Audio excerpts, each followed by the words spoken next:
it opened in a different window and now it doesn't want to share anymore.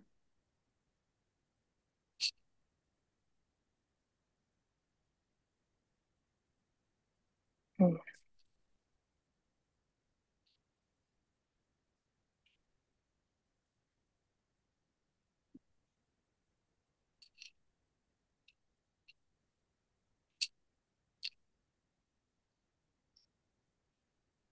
While we're waiting for the PowerPoint app to open on my computer, we can start with introductions.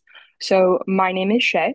I am a current first year in the counseling psychology PhD program. However, I graduated from the Master's in Mental Health Counseling program in December 2023. So, I'm one of the kind of student graduates that's here to talk about the program, answer some questions about my experience, and I'll toss it over to Evan. Hi, everyone. Thanks for coming today. My name is Evan Osmat. I'm also an alumni of the Master's in Mental Health Counseling program at UAlbany. I graduated, gosh, what, more than 4 years now? I'm in the uh, finishing my fourth year in the counseling psychology doctoral program. Found the master's program, to be great. And I know there's a lot of questions that folks have historically, that ask their advisors in the psych department. And so we want to put this workshop on, record it as a reference for others, and really pleased that we have also here the director of the program, Dr. Jason Gallo, which I'll let him introduce himself. Yeah, I'm Dr. Jason Gallo, Director of the Masters in Mental Health Counseling Program and the Division Director of Counseling Psychology. Um, I'm going to be here to sort of answer any questions that pop up while Shay and Evan provide the presentation on the program and kind of give the oversight. I believe it's going to be more of an interactive workshop, so if you have questions, feel free to put them in the chat and we'll kind of answer them as we go. Yeah, absolutely. We want this to be interactive for folks. So keep the questions coming. I'm monitoring the chat. And really, this is a fantastic opportunity. I wonder if Shay, you feel the same way, but I sure wish I had an opportunity to ask questions in a workshop like this and have the director of the program chime in throughout. So please make the most use of this and ask any and all questions that come up. Absolutely. So, I will go ahead and get started. And I also want to preface this by saying that we do have a very rambunctious 1-year-old dog who may make some noises and may even make an appearance on camera. So just bear with me if that does happen. Thank you. So, the first thing that we need to do is kind of talk about the program's purpose. So, the program's purpose is to prepare students for licensure as mental health counselors, also known as LMHCs, in New York State. So it is an intensive 18-month program, including summers.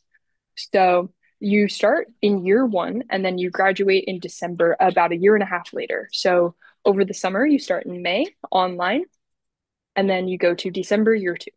It includes coursework, including classes like behavioral disorders, group counseling, things like that, as well as practical experiences, including a practicum and internship for a total of 60 credits.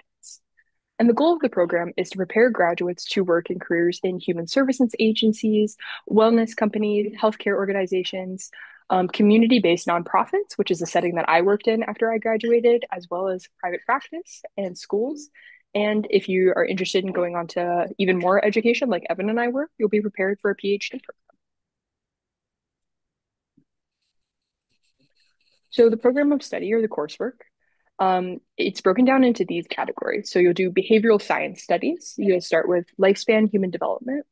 You'll take behavioral disorders, which I mentioned, substance abuse and addictive behaviors, and you'll also take a class on career development. So these are kind of your more general education requirements that cover a bunch of bases in psychology that are important for you being prepared to enter the mental health counseling field. And then you also will have specific courses based in learning how to be a counselor, including counseling theory and practice. So, like you can see on the screen, counseling theory and practice one and two, group counseling, family counseling, which is over the summer, multicultural counseling, assessment, and consultation and supervision. So this is kind of an overview of the practical experiences that are involved in the program. So the first practical experience that you'll have is intermediate counseling theory and practice, which is also like colloquially known as pre-practicum. So this class involves you attend a lecture once a week with your entire cohort, so every member of your class. And then you also are broken down into smaller lab sections during the week with 5 or 6, potentially more, depending on the size of the cohort, that are devoted to role playing. So this is an opportunity to develop those basic counseling skills in a hands-on environment and receive feedback from a doctoral student who is trained to be a TA and to offer like supervision and feedback on skills. Then after this, in the spring semester, you will have the opportunity to get a field placement, and this is practicum in counseling or ECPY 602. So during your practicum in counseling, you will be in the field at your assigned practicum site for roughly 15 hours a week. So the goal for people to try to hit during this class is to be there for 210 hours with approximately 20 direct client hours. This is a goal. If something happens and you can't meet this, generally speaking, I'll speak for Jason in this moment. You can chime in if you want. It is pretty flexible. However, this is like the ultimate goal that we are striving towards. So after practicum, you'll move on to internship in counseling, which is 2 semesters long. So it's your summer semester and then your final fall semester in the program. So during internship in counseling, you're on site roughly 20 to 25 hours per week. And internship in counseling works towards meeting those state requirements for you to get your permit in mental health counseling and then ultimately your license. So the goal here is 600 hours across your last 2 semesters in the program. And this is less flexible because this is a state requirement. You need those 600 hours in order to qualify for your permit and your license. Now, there's some other program requirements as well. So I'll start with the one on the right because I feel like that usually takes place for folks earlier on in the program. So this is the 2-hour mandated reporter training. So this is required of all mental health professionals in the state of New York. In this 2-hour mandated reporter training, you do it online. It's basically a comprehensive training about when you have to make a call to potentially child protective services or adult protective services. And then that is also a requirement for licensure, and you submit proof of your mandated reporter training when you apply for licensure. And then the left-hand side is towards the end of your graduate training in the master's program, you take the comprehensive exam. So the comprehensive exam is basically a replica of the MHCE exam, which is the licensure exam that you take to get licensed in the state of New York. So it covers everything that you've learned in the program, and it's really good practice for the whole licensing exam. So I'm going to jump in here to talk you all through the program timeline to give you an idea what this 18 months looks like. So things start in the summer of your first year. And this is a term that is fully virtual. All the courses are synchronous, but it is virtual. So it kind of gives you a gentle entry into the program.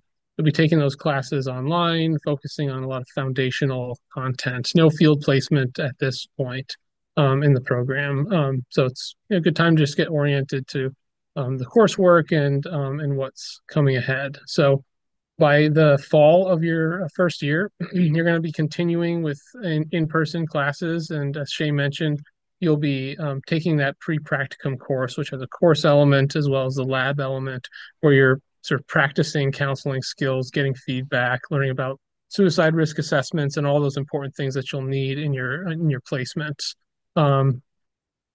So right after Thanksgiving is the time that you can, you'll start to, receive word of, or you and your classmates would receive word of your practicum placements. It's not a like a random process. You kind of provide your interests and pieces of elements of the experience you're hoping to get from different sites. It could be related to intellectual disabilities, could be working in my practicum placement and internship was at Families Together. I'm not sure if it's still a site, but working mostly with younger children and folks in early adolescence. So depending on your interests and your goals, there's generally some wiggle room to be able to get a site that at least offers you covers some of your interest areas and career goals. Um, So by spring of your first year, you're going to be fully in your practicum. You'll still be in classes, but also going to be in the field, sort of applying what you've learned, delivering therapy with supervision, completing notes, getting familiar with electronic health record systems and the like. Um, and Next is the summer. This is where year two starts. So it's a bit of a hybrid, where you're going to have some virtual classes again. You'll continue with your field placement as well. So during this time, the practicum turns into internship hours.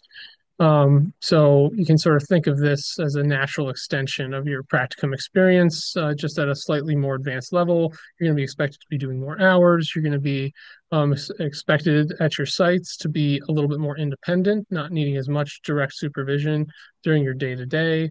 Though of course you'll still receive supervision at least weekly, if not slightly more often for more complex cases. And then that brings us to the fall of your second year. So this is the last semester. Now you're well into your internship. You have a lot more responsibility. You're growing in confidence as a mental health counselor, and there'll still be some coursework during this time. And you're also going to be preparing for and taking the comprehensive exam, which is like that licensing NCMHCE licensing exam light. So very sort of similar structure to the licensing exam, but definitely one of those program requirements.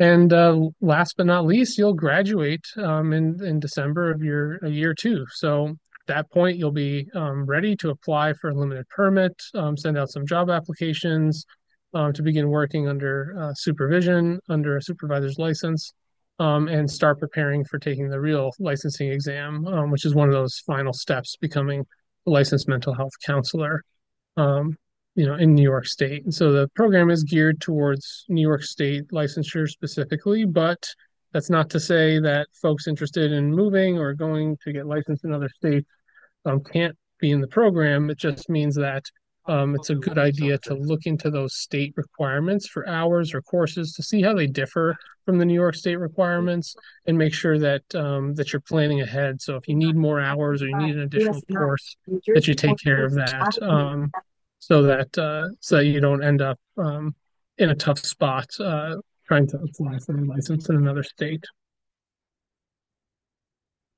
So admission requirements. Here's the important piece, getting in. So first of all, you'll need a bachelor's degree, ideally in psychology or a related field like human services, sociology, social work. If you're not a psych major, don't worry, you can still apply as long as you meet the coursework requirements.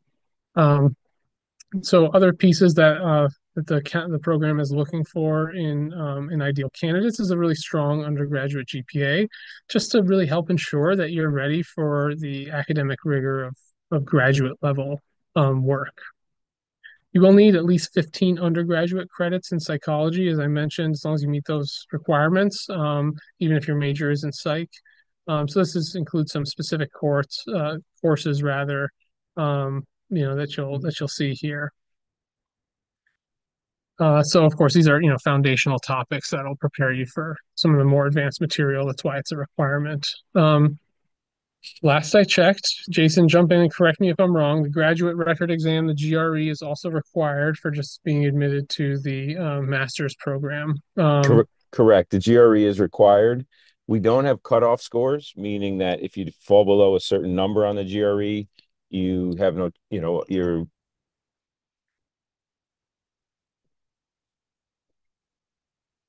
Oh, I think Jason might have just cut out there for a second. But yeah, so it is required. No cutoff scores, so there's no specific percentile you need to meet. So you won't find that on the correct. website. If you Correct. People get pretty nervous about taking the standardized test, but if you do well in other areas of the application, GPA, strong recommendations, a well-written personal statement, if you don't do as well on a GRE as you're hoping, there's still a good chance you can get accepted to the program.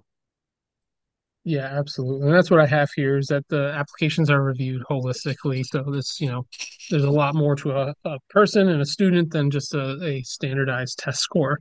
So keep that in mind. Prepping for the GRE, definitely something to do if you're, depending on what year you are as an undergraduate. It's something that's never too soon to start. It's a really tough test. Definitely recommend some of the preparatory books to help with test taking strategies because it is its own beast. So it's something that you do want to definitely prepare for to go in. It's not one you would just want to wing, for sure. I think I studied for about 6 months beforehand. I mean, not 8 hours a day, but at least 8 hours a week, I would say, for a couple months, just to refresh myself on all of the things from algebra and stuff from middle school Yeah, you math that have I to know forgot. geometry. Yeah, That's what I remember is you need to know like the more basic like foundational math pieces that you'll probably never use again after you take it. yeah, a refresher on proofs, those types of things. So So as far as application materials go, as Dr. Gallo mentioned, you'll need transcripts from all colleges or universities that you've attended. You're going to need 3 letters of recommendation.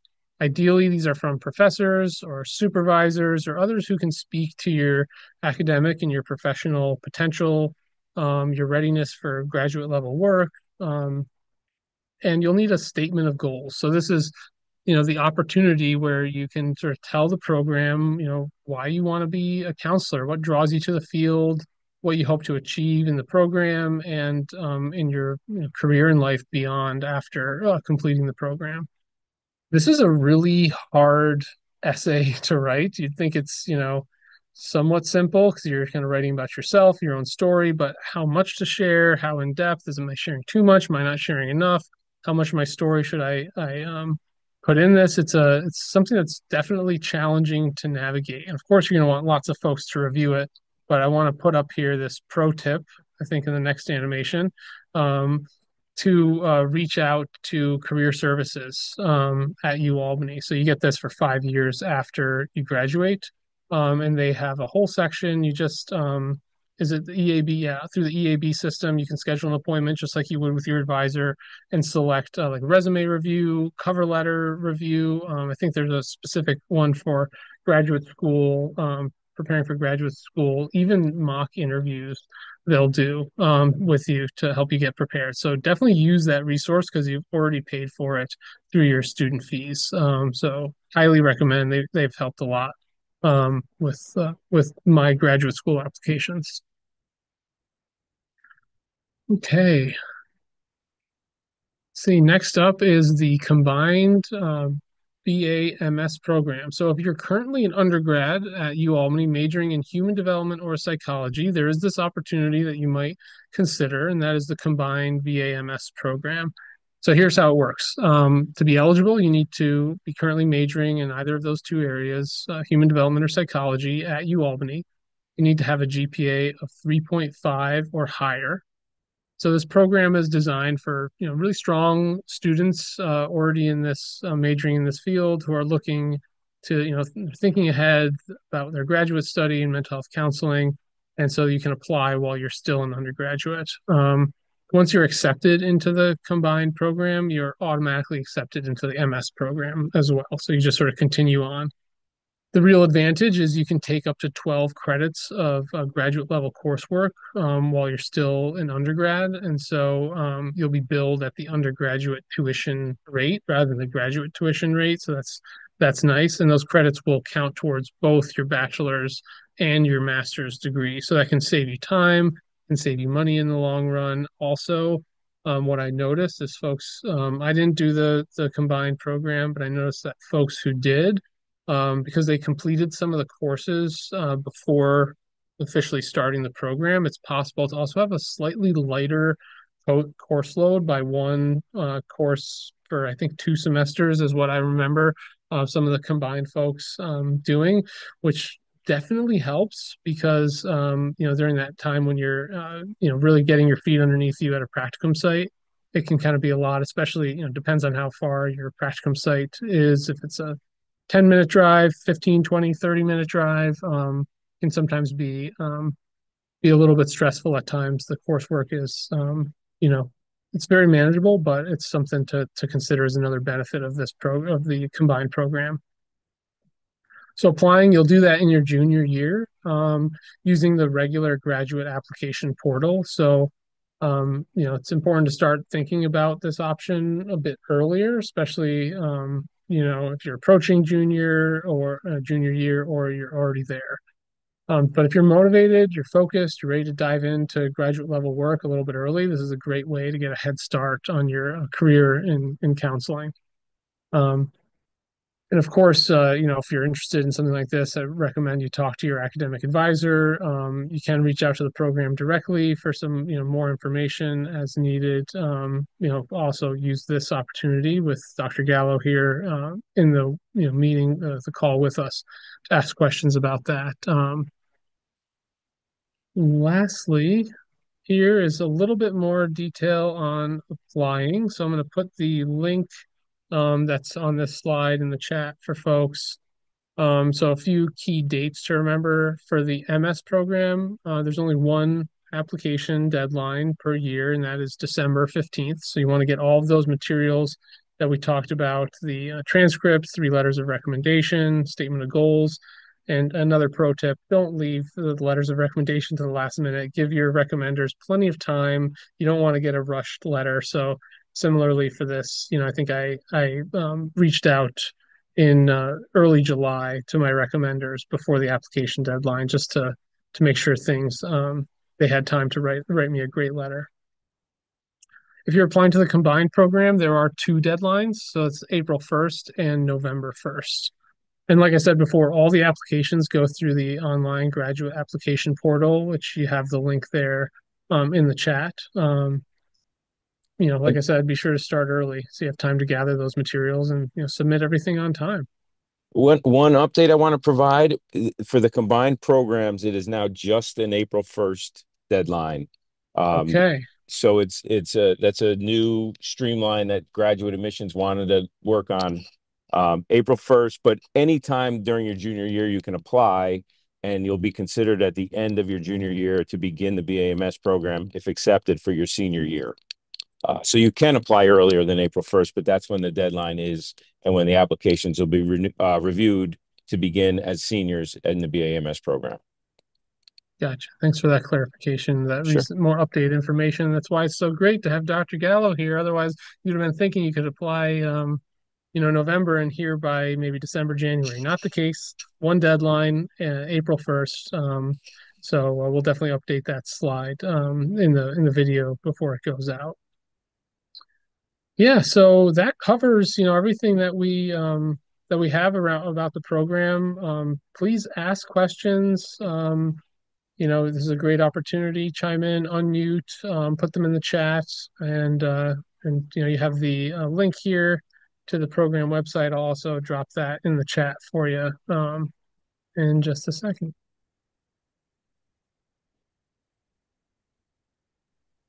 I had a question. I had met with my advisor, who told me that I wouldn't apply to the program until before the last semester of my senior year.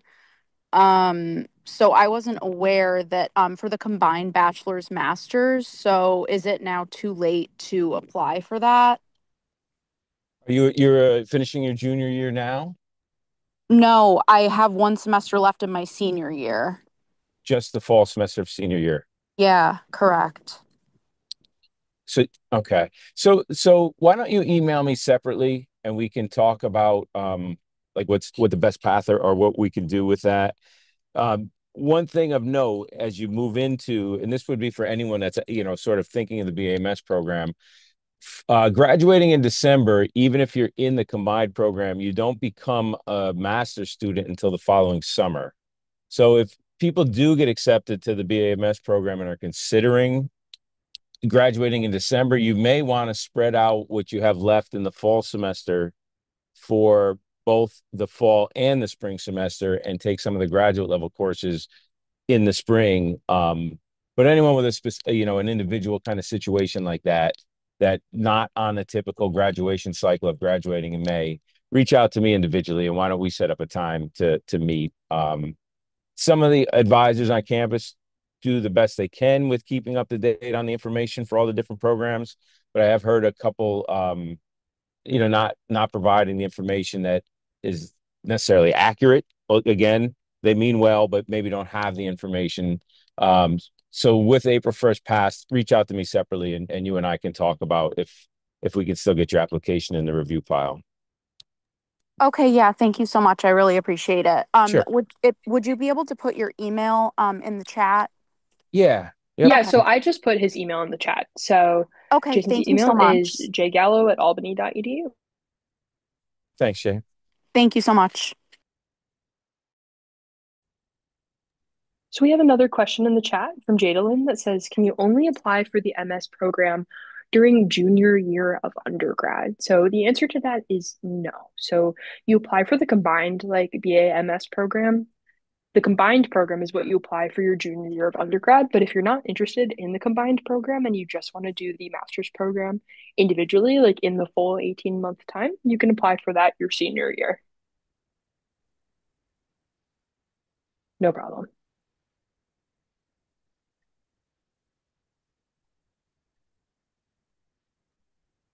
And just to piggyback on that a little bit, you can apply even after graduation. So if you wanted to take a gap year, take a couple years off, you can take some time and then apply. You just have to apply by the December 15th deadline for the following summer that you'd want to start.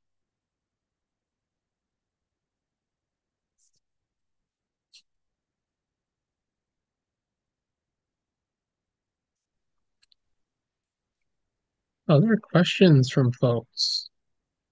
Great chance to get your questions answered as we've seen already.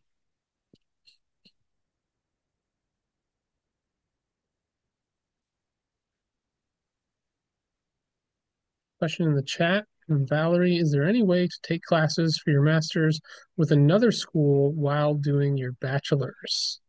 So the way you could do the only way you'd be able to do that is that the other school would have to allow you to take graduate level courses as a non-matriculated student, which I'm not sure we would at UAlbany, we would not let people take graduate level courses as a non-matriculated student without already having completed their bachelor's degree. So I think it would be unlikely, but if there was a university or school that let you take master's level courses, you can transfer courses into our master's program. So whenever you took those, as long as they're acceptable transfer credits, you could take graduate level courses at another school and transfer those in. So does that answer the question, Valerie?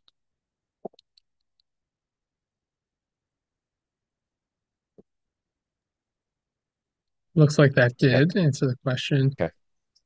And if And you that's are a taking a gap year too, one of the things that I did, I mean, I took a nearly a gap decade, so not as applicable. But once you have your bachelor's, I think what I did was apply non-degree at the same time as I applied for the master's program and took one course in the master's curriculum that spring semester before the summer started. So that's also an option if you do apply. Once you graduate with your bachelor's, you could potentially apply non-degree, and if you know that you're going to apply for the master's in mental health counseling program, you're able to pay for some of those required classes, and naturally they take them at UAlbany. They transfer right into the program when you start. You probably won't be able to take the pre-practicum class, things like that related to, your practicum and internship, but some of the other coursework. I took the substance use course in the spring.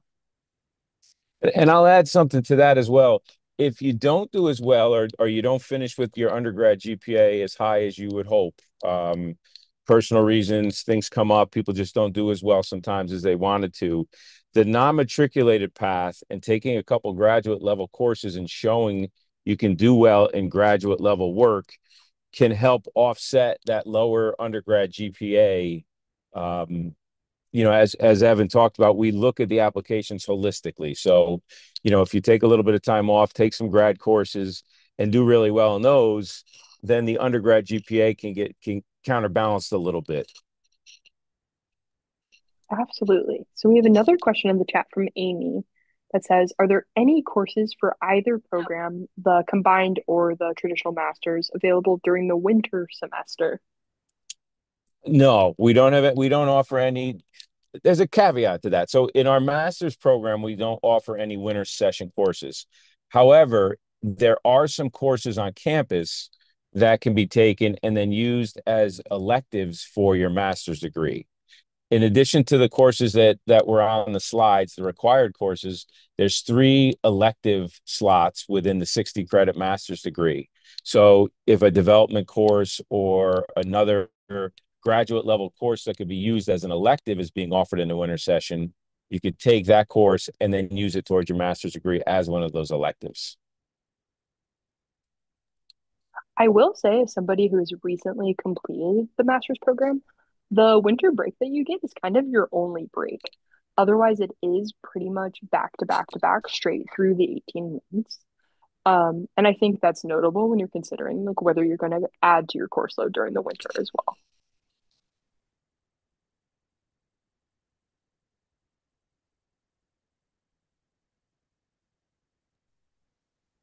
The cost for doing the master's is more. Is there any way of knowing how much? I think I can jump on this. I don't have the exact website, but the tuition rates for undergraduate and graduate programs at the university are posted on the university website. So you can get an idea. I don't know if Dr. Gallo, if you have an idea of what that difference looks like in raw numbers, but I don't off the top of my head. I think it's around a couple $100, maybe $100 a credit. Oh, some looks like someone put the tuition. Oh, Shay put them up. I think okay. it's about 100. It's roughly. I think it's about 100 more a credit for graduate school. Looks like they do it by the semester. Mhm. There's also, if you follow that webpage, there's a link to per credit rates as well.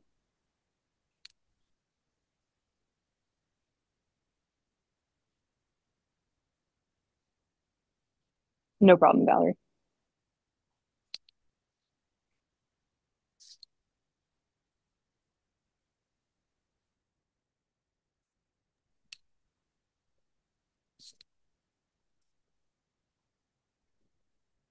What about others? Any other questions bubbling up for folks?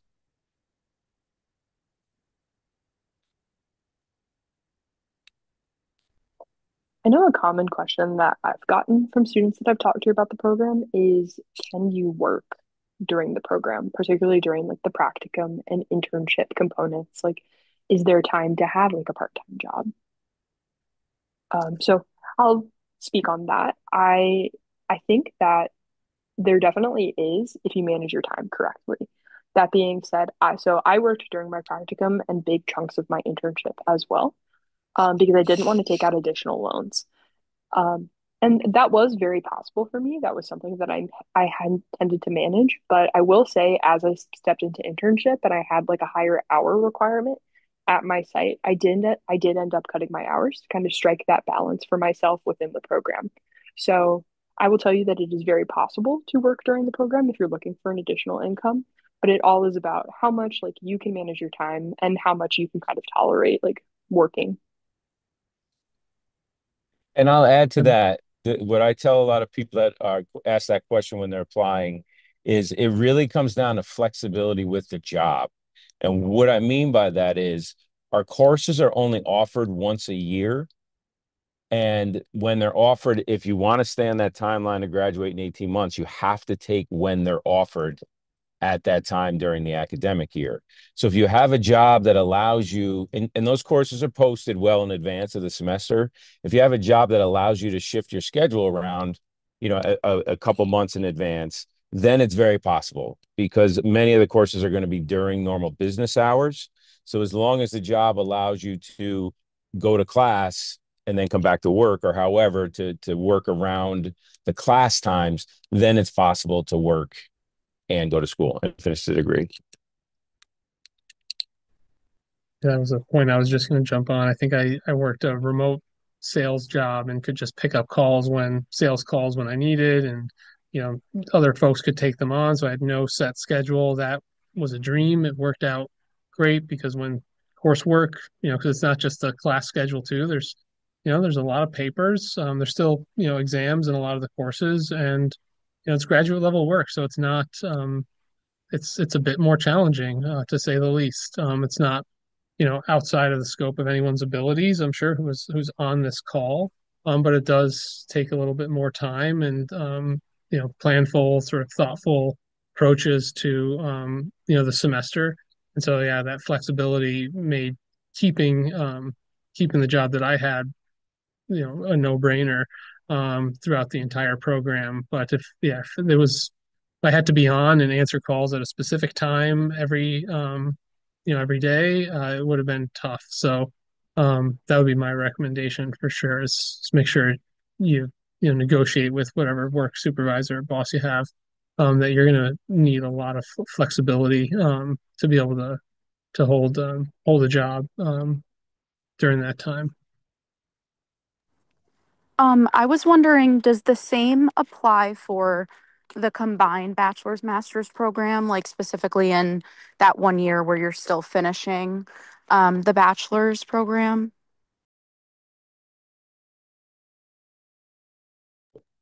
I'm sorry, we had a mute. Can you be more? I'm not sure I understand the question or what you're wondering about.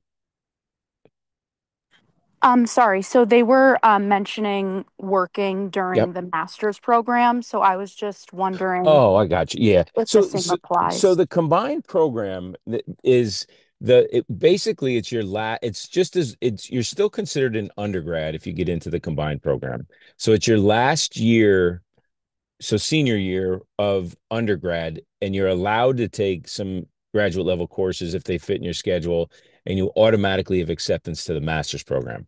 So that's just clarity on what it is. But what that means is for work, same thing. If you can fit it around your class schedule, then you can go ahead and do work. A lot of people continue to work. It really is the flexibility of scheduling is the key to being able to work and go to school.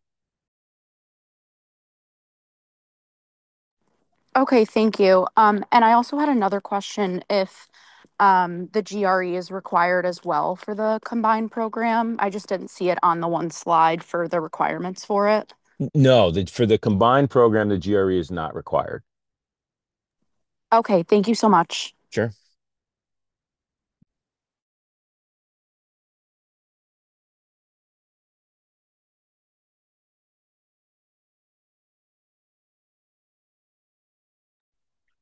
A lot of great questions so far. We have in the call scheduled about another 20 minutes or so left, so plenty of time to ask those questions. Yeah, don't be shy. Now's the time to ask and get them answered.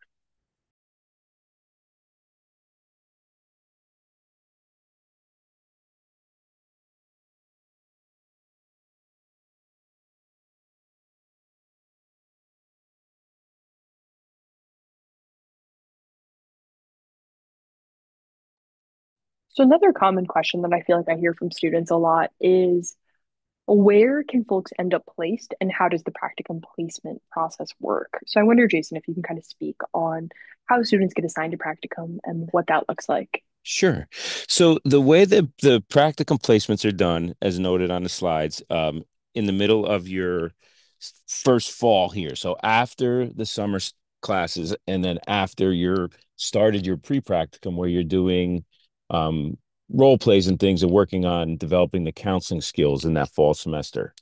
So during that semester, I have a meeting with all the master's students, and I ask for their preferences of the kinds of populations they would like to work with. If they have any travel issues that would require them to be located close to campus or downtown Albany, things like that. And then we consider how well they're doing in the pre-practicum lab and how their skills are developing, because there's some sites that require more sort of independent approach to working with clients right out of the gate, and some are a little more supportive, maybe a lot more shadowing, things like that. So we kind of I put all those pieces together, and then we place you at an agency that we have developed a relationship with, that we're confident is going to provide the supervision and the training that's required for the program. So that placement process comes out right after Thanksgiving. There's an interview process, so you have to approach the interview um, in a professional way, and the site has to accept you. But because we already have the relationships in place, they're prepared to kind of meet with our students and work with them. So The agencies change year to year. You know, some of the places we have students at are Albany Medical Center. We have them at some of the college counseling centers locally, substance abuse agencies, community health agencies. We still do have the one that Evan was at, Families Together, which works with children and families. So there's a wide range of types of sites that we have. And what we do is we try to find we do try to place students at a population that they would like to work with.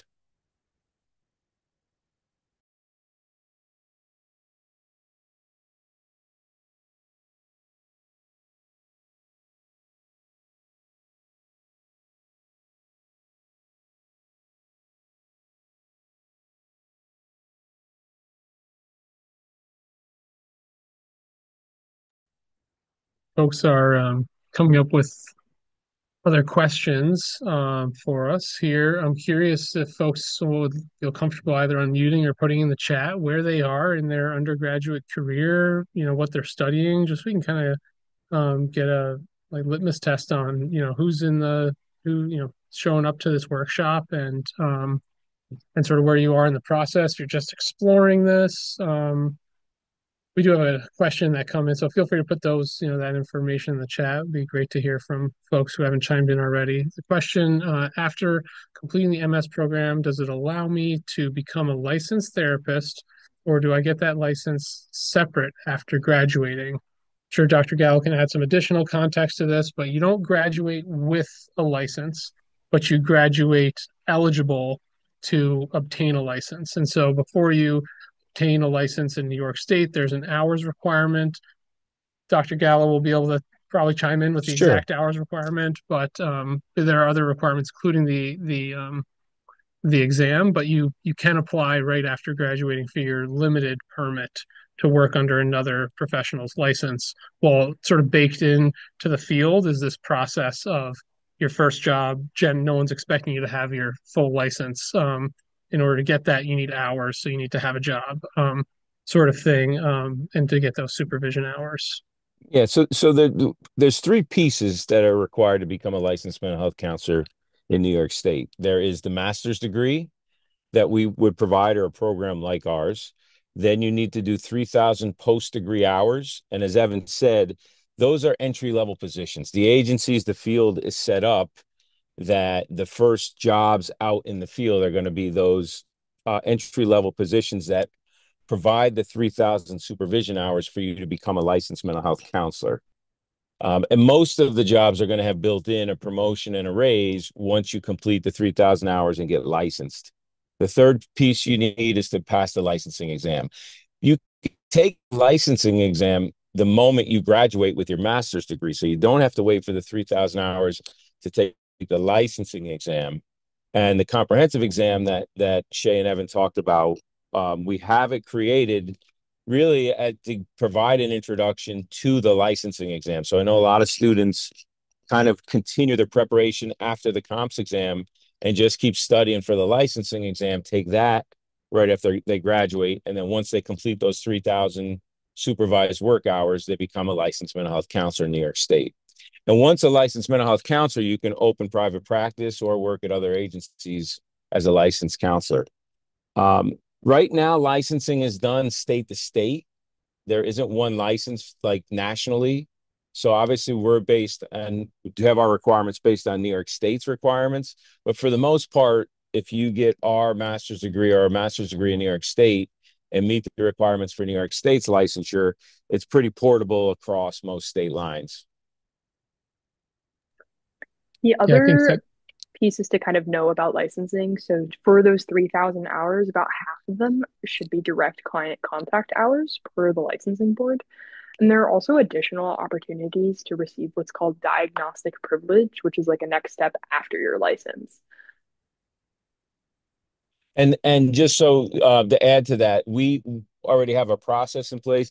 If you complete our master's degree, you have the coursework to get the diagnostic privilege, but it is a separate privilege that you apply for after you have met the other requirements. But the education part of it is included and provided for in our master's degree curriculum.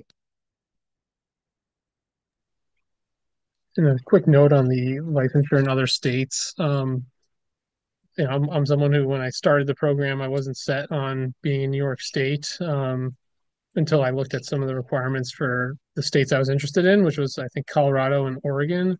And if I recall, Oregon in particular, both had additional hours requirements, but the state of Oregon had, I believe they required a psycho farm class. And so I was looking at a winter session to take that, that course, perhaps that would meet the program's requirements, have it transferred in. But that's generally, when you look at other states' requirements, the main issue. The hours, you can generally get more hours. The states, different states aren't going to require so many more hours that it's not achievable in the master's program at UAlbany. There could be an exception to that, but by and large, but the coursework requirement, it's important to look at some of that. And if you're looking to get licensed in another state, make sure you keep all your syllabi from the different courses, because you might have to demonstrate, equivalency by that state licensing board. So that's something to keep in mind. But that's the one to really look for under different states. If you're knowing you're, going to go, if you live in, families in New Jersey, you're going to go back to New Jersey, make sure you look and make sure that everything lines up well, because that's the hard part, to get back in and take the course that you didn't take, that you might be required by another state.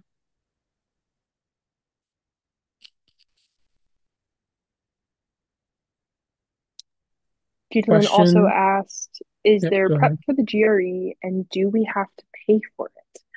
Prepping for the GRE is highly dependent on like your personal studying style. I know for me, I got like a GRE prep book that came with a couple of practice tests.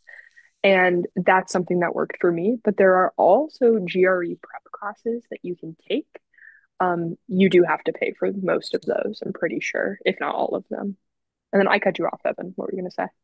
I was gonna say, yeah, the test you do have to pay for. It's $220 right now. And it's something where you have to go into, I think I did it on Wolf Road. There's like down on Computer Drive, there's a computer test taking place where you go in, you take the test, you register, they don't strip search you, but they want to make sure you don't have any phone or anything to cheat. So it is, it's pretty serious when you go to take the test, and it's expensive. So definitely get a prep book. That's all that I did, as well as I think a stack of um, flashcards like about that tall or so that I just would go through. So definitely something. Yeah, as Shay mentioned, there's also in the chat, there's also remote options that are available to take the test.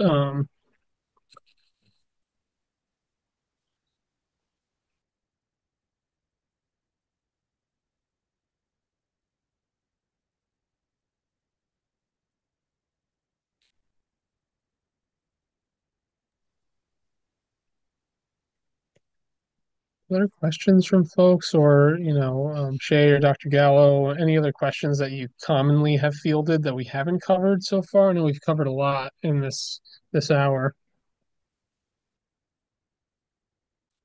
I'm trying to think if there's any, and we have covered a lot. Um,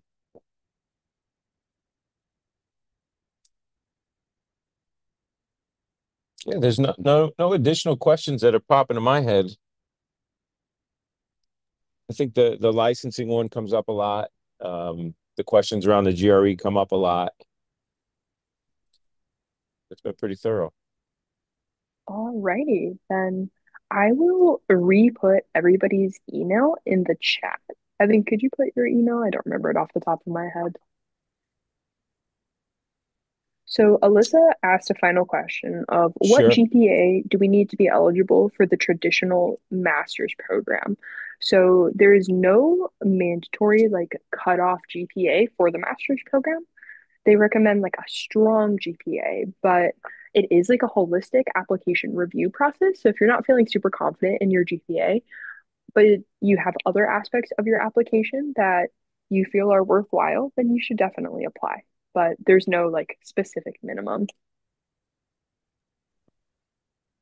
Yeah, on the GPA piece, I think, because I took had a long time off in between my undergraduate and application for the master's program. I think my undergraduate GPA was like just above three, like 3.0 something.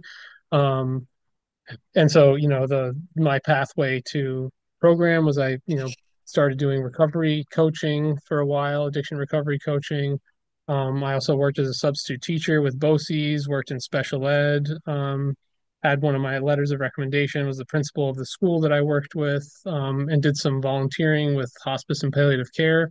Was another letter of recommendation. So, and then of course I took that course while my application was being reviewed. I applied non-degree, and so that was sort of my approach. If your GPA isn't really isn't as strong, seek those other experiences. Apply, as a non-degree student, demonstrate that and take a course and do really, really, really well. Get an A in it. Do your work really hard. Plan to dedicate a lot of time because that's you're going to be showing the program that you're ready for graduate level work. So getting experience, strong letters of recommendation, study hard for the GRE, all of these things, in my experience, did make up for a lower undergraduate um, GPA, and I, was admitted into the program. We had a final question of, do we need a certain amount of research hours required to get accepted to the program, or is that just like a boost? There's no required research for the master's program. The master's program doesn't really include opportunities to do your own independent research, though that is something that if you are interested in, you can for sure fit in. So no research requirement for the master's program, but it does demonstrate like an interest in the field of psychology. I could potentially see that being a boost. What do you think, Jason? Yeah, what I would say is, if you're interested in going on for PhD work or just have interest in research, there's opportunities to do research with our faculty while you're in the master's program. Um, but there's no research requirement to apply. So if you're an undergrad and haven't done research, don't worry about it. If you have, or if you want to do some, it certainly can be part of what you present in your application materials, and it could be a bit of a boost. But also don't worry if you've done well in your undergrad and don't have research. It's not going to be looked at negatively that you don't have research either. And then in the master's program, there's no research requirement beyond the research methods class. It's just one course. But if people want to get involved in research or are interested in PhD work, then I would highly recommend doing research while working on your master's degree. But no research requirement needed.